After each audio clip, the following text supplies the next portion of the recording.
name is laprad-Zoueta. I'm an acquisitions curator at the United States Holocaust Memorial Museum, and I've been in this position for approximately 6 years. Several years ago, we were approached by the son of a Holocaust survivor, and he had found an album among his father's possessions that he couldn't identify. So he thought that there might be relevant photographs for our work, and he wanted to share that with us. When we looked through the album, we noticed that there was an inscription, that it was noted as the possession of the Lechner family. After museum historians did some research, they determined that there was a likely connection to Jakob Lechner. Lechner was an SS officer who was stationed in Warsaw as a Kriminalkommissar. Among personal snapshots are included some propaganda photography that can be identified as photographs of Mieczysław Bilashevsky. If you look closely at the photograph, you'll notice in the lower left corner that there's a small inscription, BIL. Bilashevsky's photo studio in Warsaw was known under the name M. Bill.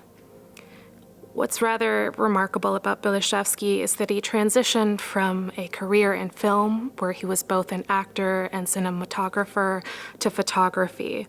And his photography work is known in the 1930s. He was photographing theater scenes and actors. Once the Germans occupy Warsaw, he seems to transition to propaganda photography, which grants him a degree of access to the Warsaw Ghetto. He would have been approved to sort of navigate the ghetto, to take ghetto photography. I selected this photograph because I think it's very self-conscious of the photographer to position himself in this way.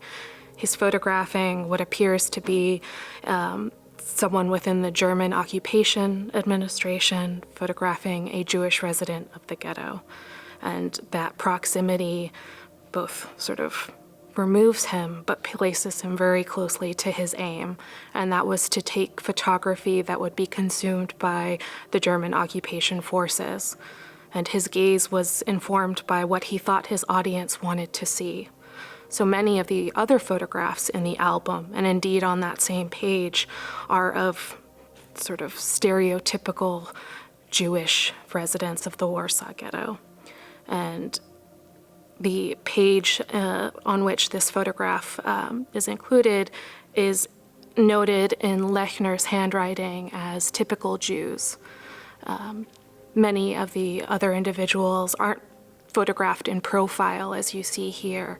It's full on, but in a fashion that accentuates racialized facial features, beards, tattered clothing, attributes of their person that might be used to dehumanize them, or which would reflect anti-Semitic Nazi propaganda about Jewish residents of the Warsaw Ghetto. I think it's important to note that so much of the photography that we have that was taken for propaganda purposes, intended to dehumanize those who were photographed, was not done with the consent of those who we see.